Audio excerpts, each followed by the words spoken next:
काला कमरा। गांव के किनारे एक पुराना टूटा फूटा हवेली जैसा घर था जिसे लोग काला कमरा कहते थे। उस कमरे के बारे में कहा जाता था कि वहां जो भी जाता कभी लौट कर नहीं आता। गांव के बड़े बुजुर्ग उस जगह से दूर रहने की चेतावनी देते, लेकिन युवा लड़कों को यह एक चुनौती लगती।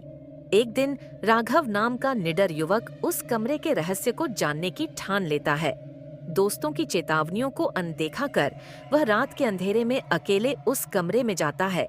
दरवाजे पर एक पुरानी जंग लगी ताला लटक रही थी। जैसे ही उसने ताले को छुआ, दरवाजा खुद ही चरमराते हुए खुल गया। कमरे के अंदर घना अंधेरा था। दीवारों पर अजीब अजीब चित्र बने हुए थे और फर्श पर सूखी खून की बूंदों के निशान थे। अचानक कमरे में एक ठंडी हवा का झोंका आया और दरवाजा अपने आप जोर से बंद हो गया। राघव ने मुड़कर देखा तो दरवाजे के पास एक छाया मूर्ति खड़ी थी। तुम्हें यहाँ नहीं आना चाहिए था, वह छाया गहरी भयानक आवाज में बोली।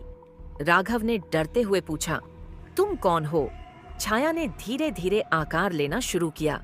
वह एक अधजली महिला की आत्मा थी। उसकी आंखों में खून का लाल रंग चमक रहा था। यह मेरा घर है, वह बोली, और जो भी इसे भंग करता है वह कभी वापस नहीं जाता।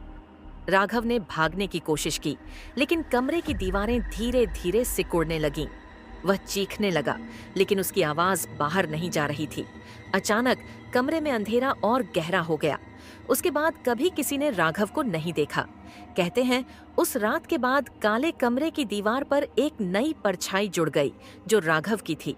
अब वह भी उस कमरे का हिस्सा बन चुका था।